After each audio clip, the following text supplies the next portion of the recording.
Okay, तो हमने पहले किसी वीडियो में डिटरमिनेंट का वैल्यू निकालने की बात की थी। उसमें 2/2 डिटरमिनेंट का वैल्यू कैसे निकालते हैं वो हमने सीखा था। ठीक है, 3/3 डिटरमिनेंट का वैल्यू निकालना वो सिखाना बाकी था। मैंने बोला था कि वो सीखने के लिए आपको माइनर और कोफैक्टर आना जरूरी है। तो माइनर और कोफैक्टर का डिस्कशन हो चुका है। तो now we will move on to evaluation of determinant में सेकंड नंबर। ठीक है, फर्स्ट नंबर था 2/2 डिटरमिनेंट, ये सेकंड नंबर 3/3 डिटरमिनेंट। अब इसका वैल्यू निकालना सीखेंगे। ठीक है, तो इसका वैल्यू कैसे निकालते हैं? तो it is equal to sum of, ठीक है, सम यानी प्लस करना है। ओके, सम ऑफ प्रोडक्ट यानी मल्टीप्लाई करना है of elements of any row और कॉलम। कोई भी रो या कॉलम ले लो, उसके सभी एलिमेंट्स को आपको इनटू करना है। किससे? करस्पॉन्डिंग कोफैक्टर से। ठीक है, कोफैक्टर निकालना सीख चुके हैं हम लोग। ठीक है, तो एलिमेंट को कोफैक्टर से इनटू करना है। अब 3/3 डिटरमिनेंट की बात हो रही है, तो आप कोई भी रो उठा लो या कोई भी कॉलम उठा लो, आपको उसके अंदर 3 एलिमेंट्स मिलेंगे। ओके, तो उन तीनों एलिमेंट्स को अपने अपने कोफैक्टर से मल्टीप्लाई करना है और फिर क्या करना है? उसका समेशन करना है, उनको ऐड करना है। ठीक है, वापस से रिपीट कर रहा हूँ, सम ऑफ, ठीक है, मतलब प्लस करना है। किसको प्लस करना है? प्रोडक्ट ऑफ, ठीक है, यानी इनटू करना है। तो किसको इनटू करना है? Elements of any row with their cofactors. ठीक है, एलिमेंट्स को अपने अपने खुद के कोफैक्टर से इनटू करते जाओ और ये जो आते जाएंगे प्रोडक्ट्स उनको सम कर दो फिर लास्ट में। ठीक है, तो इसके लिए सम यहाँ लिखा है एकदम। ठीक है, सो ऐसा कुछ एक डिटरमिनेंट है। ठीक है, डेल्टा से डिनोट किया उसको। ठीक है, डेल्टा इज इक्वल टू ऐसे एक डिटरमिनेंट बनाया है कोई भी जनरल, तो a11 a12 a13 वही आपका। ठीक है, ओके, ये वाला डिटरमिनेंट एक बनाया है। इसका मुझे अगर वैल्यू निकालना हो तो मैं कैसे निकालूंगा? मान लो फर्स्ट रो के रिस्पेक्ट में निकाल रहा हूं मैं, तो फर्स्ट रो में कौन से तीन एलिमेंट्स हैं? ये तीन, a11 a12 और a13। ये रहे तीनों एलिमेंट्स a11 a12 और a13। इनका प्रोडक्ट किसके साथ लेना है? इनके खुद के कोफैक्टर के साथ। तो a11 का कोफैक्टर क्या हो गया? उसको हम लोग कैपिटल A11 से डिनोट करते हैं, तो a11 multiplied by capital A11। उसी तरह a12 multiplied by capital A12। ये तीन क्या है? ये छोटा a11 और a12 a13 ये सब क्या होता है? एलिमेंट्स होता है। तो पहले से देख रहे हैं, फर्स्ट वीडियो से देख रहे हैं हम लोग। ओके, और ये जो कैपिटल a11 a12 a13 है, ये क्या शो कर रहा है? इनके कोफैक्टर्स। ठीक है, ओके, आप नोट कर सकते हो इसको। ये क्या किया हमने? ये हमने फर्स्ट रो से देखी थी, हमने फर्स्ट रो के रिस्पेक्ट में इसको इवैल्यूएट किया है। तो आप ऐसे लिख सकते हो विद रिस्पेक्ट टू, WRT का मतलब विद रिस्पेक्ट टू। ठीक है, with respect to first row, first row. ठीक है, ये R1, ठीक है, R1 से भी उसको बोला जाता है, फर्स्ट रो को R1 करके लिखा जाता है। ठीक है, ओके, तो इस तरह से भी आप इवैल्यूएट कर सकते हो। ठीक है, ये तो किसी एक रो के लिए हो गया। ठीक है, फर्स्ट रो से हमने किया इसमें, सेकंड रो से करो, थर्ड रो से करो, फर्स्ट कॉलम से एक्सपांड कर सकते हो, इसका वैल्यू निकाल सकते हो, सेकंड कॉलम से, थर्ड कॉलम से, आप किसी से निकालो उसका वैल्यू सेम आएगा। ओके, इसके लिए लिखा है इधर एनी रो और कॉलम। ठीक है, डिटरमिनेंट का वैल्यू अलग नहीं आने वाला। ठीक है, आप जो हम सम्स करेंगे उसमें आप टेस्ट भी कर सकते हो। ठीक है, ओके, पॉज करके नोट डाउन कर दो। ओके,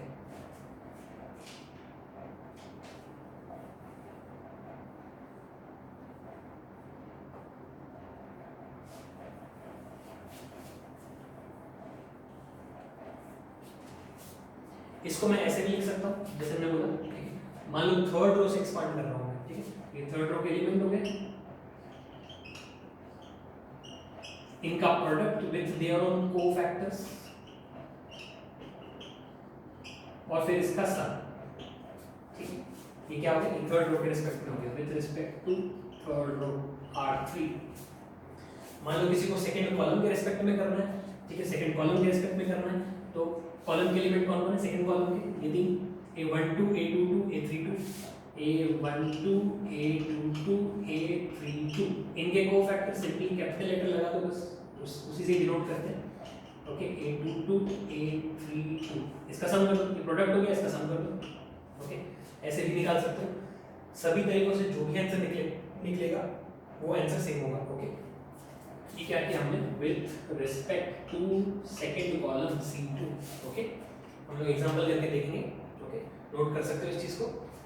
बाकी और रिजल्ट से होने लिखूंगा मैं। ठीक है, मतलब आप खुद ही लिख सकते हो कि अगर फर्स्ट कॉलम से अगर हमने किया एक्सपांड तो फिर क्या वैल्यू आएगा, थर्ड से किया तो क्या आएगा, ठीक है, सेकंड रो से किया तो क्या आएगा, ऐसे 6 निकलेंगे। ठीक है, सबसे आंसर सेम आएगा लेकिन। ओके,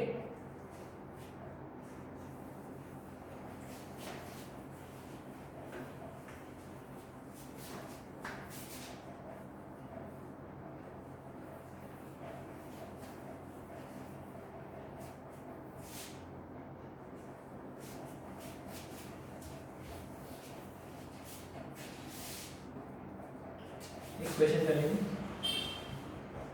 इवैल्यूएट,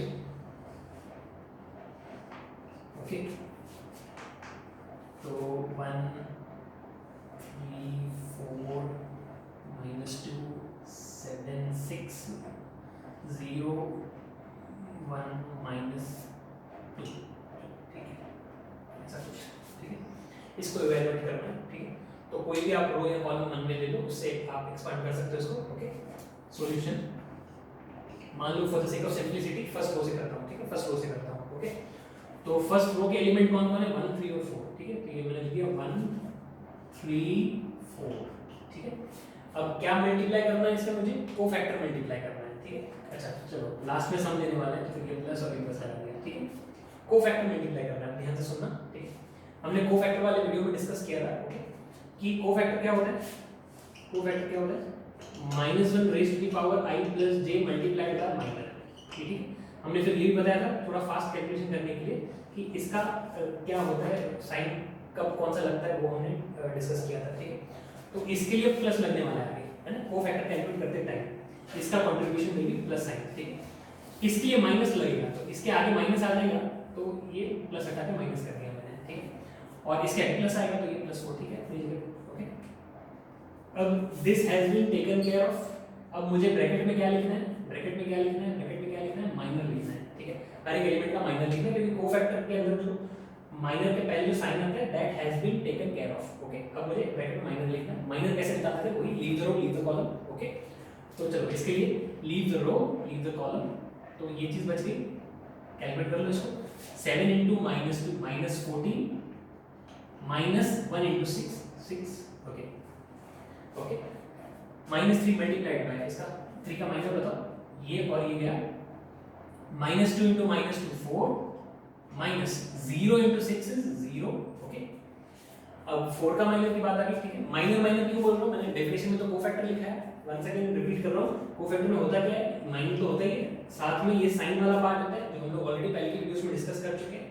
साइन का मैंने एक बार लगा दिया प्लस माइनस प्लस करके, फिर तो मुझे माइनर लिखना है, ओके, ओके। 4 के बाद इसका माइनर क्या आएगा, leave the row leave the column, तो -2 -0 -2 -0, बस अभी जो इवैल्यूएट हो जाएगा बहुत आराम से, ओके। तो ये क्या आएगा, डेल्टा इज इक्वल टू, इसको जो डेल्टा बोल दो, ओके, ओके। तो ये हो जाएगा 1 × -14 - 6 is -20 -3 × 4 - 0 is 4 + 4 × -2, तो ये आ गया -20 -12 -8, तो ये हो जाता है -20 यानी कि -40। आपकी इस डिटरमिनेंट का ये वैल्यू है -40, ओके। पॉज करके नोट डाउन करो, और अगर नहीं समझ में आया है तो फिर इसका मतलब ये है कि फिर आपने कोफैक्टर वाले वीडियोस ठीक से नहीं देखे, कि कोफैक्टर वाला पार्ट अच्छे से होना चाहिए, उसके बाद इधर कैलकुलेशन थोड़ी फास्ट करने वाला हूं मैं आप, ठीक है। अगर ये नहीं समझ में आया मतलब आपका कोफैक्टर वाला पार्ट कच्चा है, ठीक है। तो आप पहले वो वाले वीडियोस देखो, उसके बाद फिर इधर आना, okay.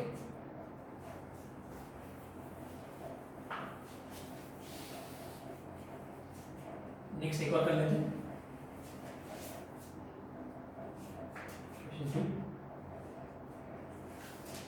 evaluate delta is equal to 2 - 3 1 0 5 1 6 4 7, ठीक है, ऐसा कुछ, बस ऐसे बोल के छोटे क्वेश्चन है, ठीक है।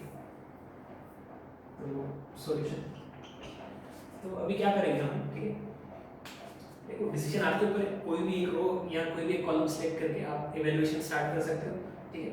तो मैं कोशिश करके ऐसा कुछ सिलेक्ट करता हूँ जिसमें 0 आता है, ठीक है। 0 क्या करेगा, काम थोड़ा और कम कर देगा, ठीक है। तो मुझे दिख रहा है इधर 0 आ रहा है तो मैं या तो फर्स्ट कॉलम के रिस्पेक्ट में कर लेता हूँ, तो मेरा काम जल्दी हो जाएगा।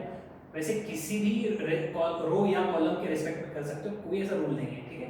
सिर्फ मैं अपनी कैलकुलेशन जल्दी हो उसके लिए या तो सेकंड रो के रिस्पेक्ट में एक्सपांड कर दूंगा, या तो फर्स्ट कॉलम के रिस्पेक्ट में एक्सपांड कर दूं, क्योंकि 0 मुझे यहाँ दिख रहा है, ठीक है। तो 0 की मदद से थोड़ा कैलकुलेशन कम हो जाए, ऐसी मैं कोशिश करूंगा, ठीक है। सो जैसे भी कर सकते हो, ओके।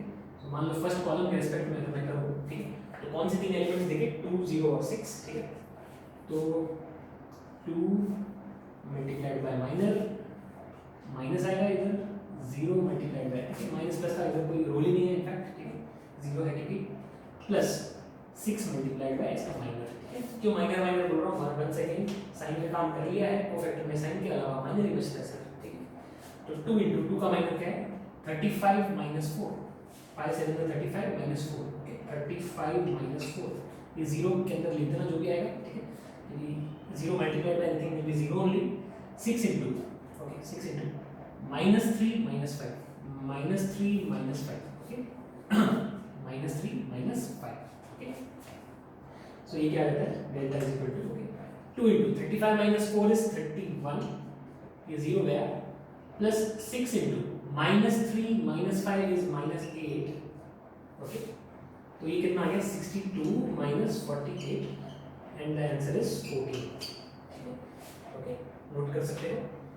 और ये हमने क्या किया था एक्सपांडिंग विद रिस्पेक्ट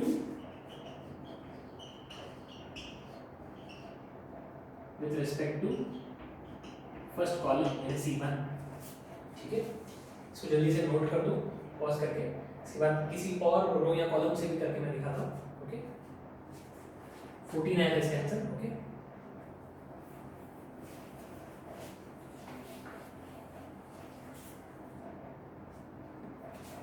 मान लो किसी ने बोला भाई थर्ड कॉलम से कर लेते हैं, ये ज़्यादा अच्छा लग रहा है, 1 1 2 1 दिख रहे हैं इसमें, ठीक है, कोई बात नहीं, उससे कर लो, ओके, तो डेल्टा आ गया ये 1, ओके,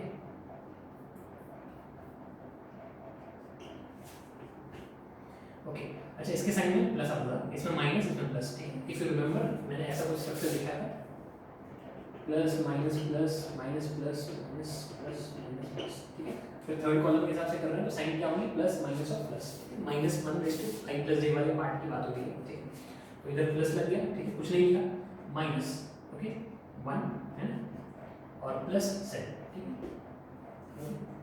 ब्रैकेट्स में ये जो खाली ब्रैकेट रखे हैं इनको माइनर लिखना है, ठीक है, ओके, एलिमेंट का काम हो चुका है, साइन काम हो चुका है, खाली माइनर लिखना रहेगा, ठीक है, 1 में इसका माइनर बता दो, ये और ये गया रो और कॉलम गया, तो 0 माइनस 30, ठीक है, 0 माइनस 30 विल बी माइनस 30, ठीक है, इस वाले वन के लिए leave the row leave the column, ठीक है, leave the row leave the column, क्या बचा 8, okay, 8 minus minus 18, 8 minus minus 18 यानी 8 प्लस 18, ओके, और ये 7 multiplied by, okay, leave the row leave the column 10 two minus 0, तो ये तो 10 आया, ठीक है,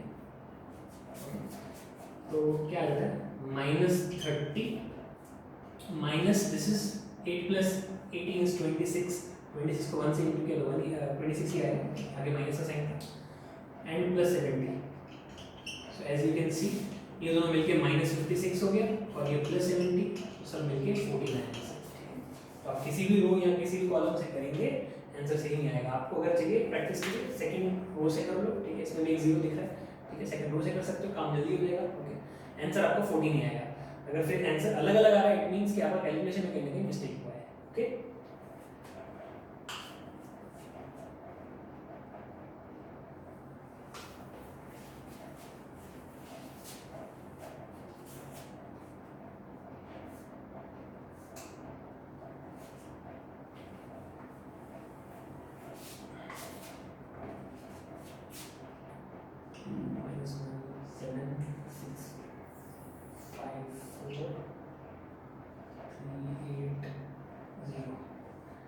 ये क्वेश्चन को आप प्रैक्टिस के लिए ले सकते हैं, okay, you can put your answers in the comment box.